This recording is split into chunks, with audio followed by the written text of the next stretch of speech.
The United States in the mid-19th century was a nation of stark contrasts.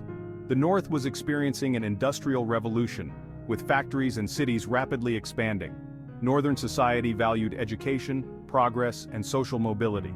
In contrast, the South remained largely agricultural, relying heavily on slave labor to sustain its economy. Southern society was deeply hierarchical, with wealthy plantation owners wielding significant power. This divide between the industrial North and the agrarian South created fundamental differences in their economies, social structures, and political ideologies. These differences, however, were all overshadowed by one fundamental issue: slavery. Slavery, often referred to as the peculiar institution, was at the heart of the conflict. The South's dependence on slave labor for its agricultural economy clashed with the North's growing abolitionist movement. Abolitionists condemned slavery as a moral abomination, calling for its immediate end.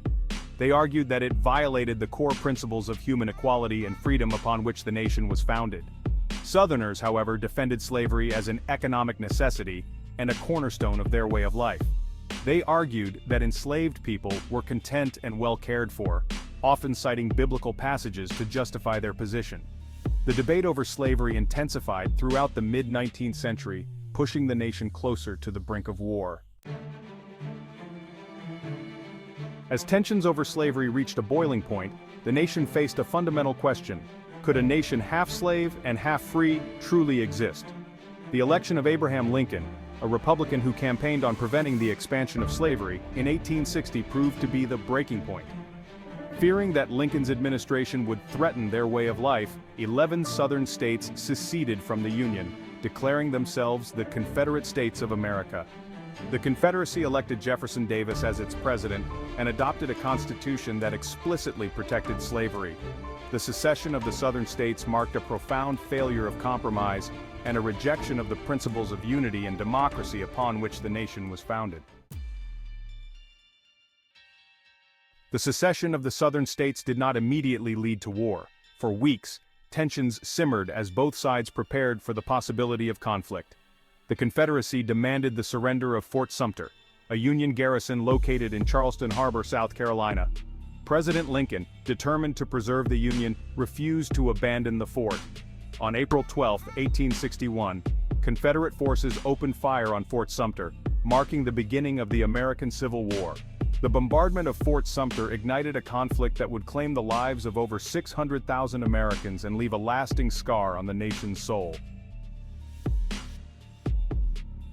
Bloodshed on American soil, key battles and turning points.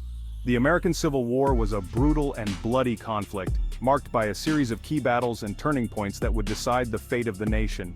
It was a war that pitted brother against brother, and its impact would be felt for generations to come. In the early days of the war, Confederate forces led by skilled commanders like Robert E. Lee and Stonewall Jackson proved to be a formidable foe.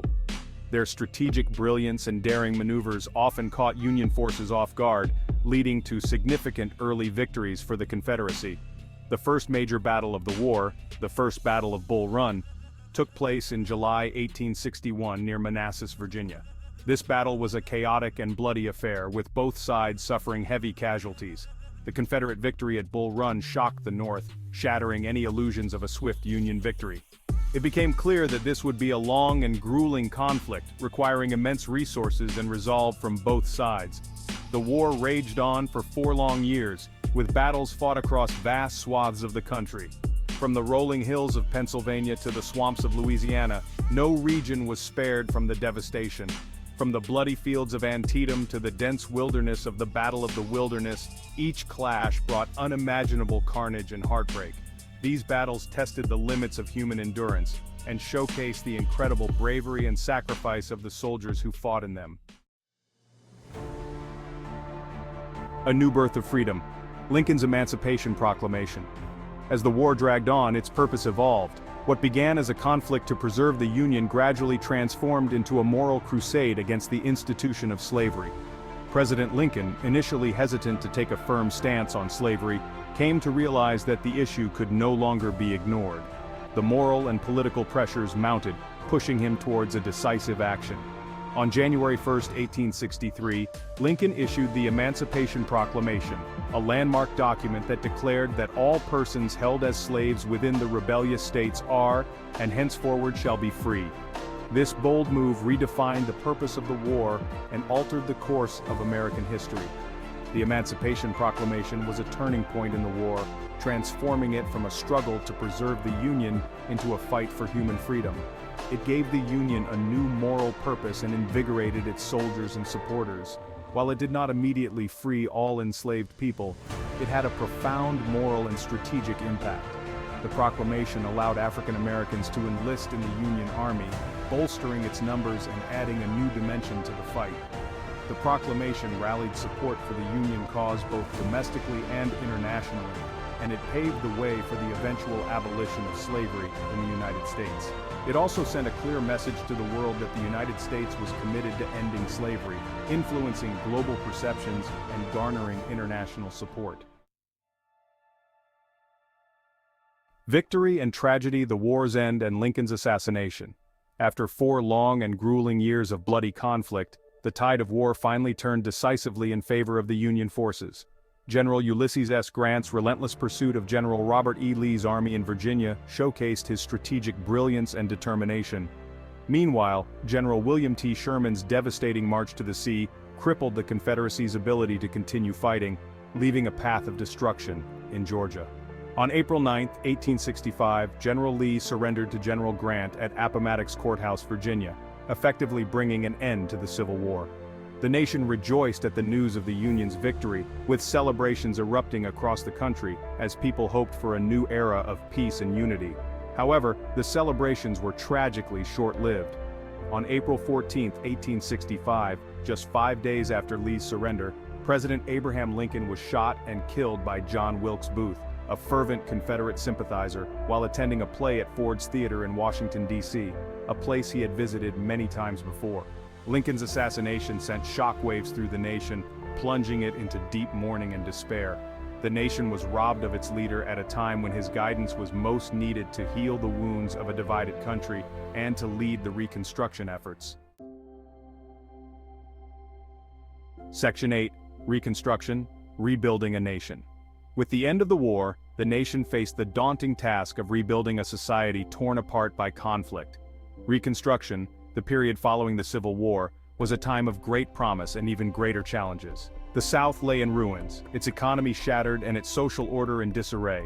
Millions of formerly enslaved people were now free, but their future remained uncertain.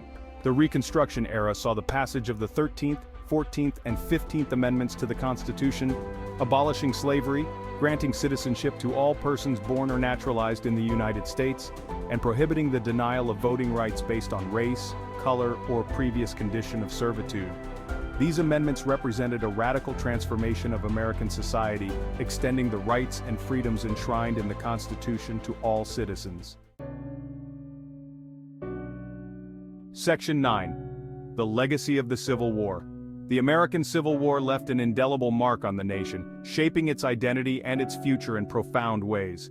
The war resolved the issue of slavery, ending the barbaric practice that had plagued the nation since its founding. It also reaffirmed the principles of unity and democracy, demonstrating that a nation divided against itself cannot stand.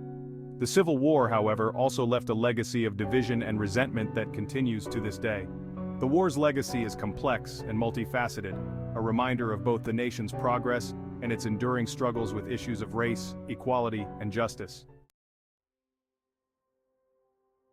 The American Civil War continues to captivate the American imagination, inspiring countless books, films, documentaries, and works of art. From classic novels like Gone with the Wind and The Red Badge of Courage to acclaimed films like Glory and Lincoln, the Civil War has been depicted and reinterpreted in countless ways. These works of popular culture have helped to shape our understanding of the war, humanizing its participants and exploring the complex issues that fueled the conflict. Section 11. Conclusion, Remembering a Nation Divided. The American Civil War stands as a pivotal moment in American history. It was a time of great testing, when the nation's very survival hung in the balance. The war tested the limits of American democracy, the resilience of the American spirit, and the very meaning of freedom. As we commemorate the 160th anniversary of this epic conflict, we are reminded of the importance of preserving our history and learning from our past. The American Civil War serves as a stark reminder of the fragility of democracy, the importance of compromise, and the enduring power of hope in the face of adversity.